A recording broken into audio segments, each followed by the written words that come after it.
हेब्रेवांक पोत्र बी. जेजू यातनीक मोदेस्त आनी सर्गींचो गाभारो. जेजू आमचो परम यादनीक. Ch.8. आमी सांगून आयल्याव तांतलें चड म्हत्वाचें म्हणल्यार हें. आमकां आसा तो परम यादनीक सर्गार भोवत्या देवाच्या शिवासणाच्या उजव्याक बसलोलो आसा. तोच गाभाऱ्याचो आनी मनशांनी न्हय पूण खुद देवान बांदलोल्या असल खऱ्या तोंबूचो मुनियारी. दर एक परम यादनीक दाना आनी योद्न समोरपूंक स्थापलोलो आसा. ह्याय पोरी यादनिका लागीं कितेंय तरी समोरपूंक आसूंक जाय. आनी जेजू संवसारांत समृती परमणे यादनीक पोरयां न्हय, कित्याक समृतीन फरमायिल्लीं दानां भेटोवंक दुसरे यादनीक आसात. हांचो सेवाधर्म सर्गींच्या सेवाधर्माची फकत एक चित्र आनी सावळी. अशेंच मोइजेसा संबंदी घडलें.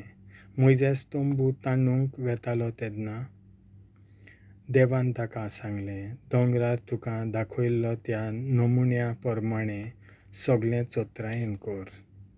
जेजू अदीक श्रेश्ठ कराराचो मोदेस्त.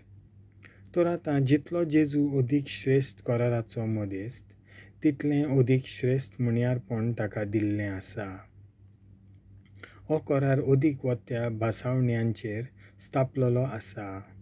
खरें म्हणल्यार त्या पयल्या कराराक कसलीच खोद नासली जाल्यार दुसऱ्या आनीक कराराची कसलीच गरज आसची नासली. तर त्या लोकाचो गुन्यांव करून देव तुमकां अशें सांगता.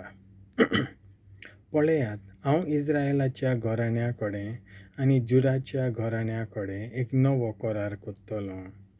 असले दीस येतात, उलयता तो सर्वेस्पर.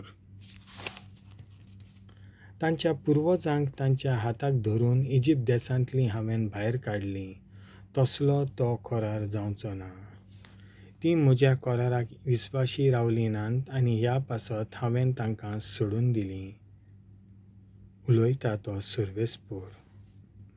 ते दीस पावतोच इस्रायेलाच्या घराण्या कडेन हांव करार करतलों तो आसलो, म्हणटा सर्वेस्पर. तांच्या मनांत हांव म्हजे कायदे घालतलों आनी तांच्या काळजांचेर हांव ते बरयतलों. आनी हांव जातलों तांचो देव आनी तीं जातलीं म्हजी परजा. सर्वेस्पराची वळख करून घे अशें म्हणून शेजाऱ्या वो शेजारीन आपल्या शेजाऱ्याक वो शेजारणीक आनी भावान वो भयणीन आपल्या भावाक वो भयणीक आनीक शिकोवची गरज पडची ना. हांव आपलो देव म्हूण तुमचे मदलीं सगळीं म्हाका वळखतलीं, व्हड व्हड तशीं ल्हान ल्हान मनशां, कित्याक हांव तांचे अपराध बक्षितलों आनी तांच्या पातकांचो आनीक उगडास कोत्चो ना. नव्या एका कराराची खबर करता म्हणटोच तो पयलो करार देवान रद्द केलो. तर जें कितें पोन्नें जालें आनी जाचे दीस भरले तें शेकी नाच जावंक पावता. देवाचें उतर हें.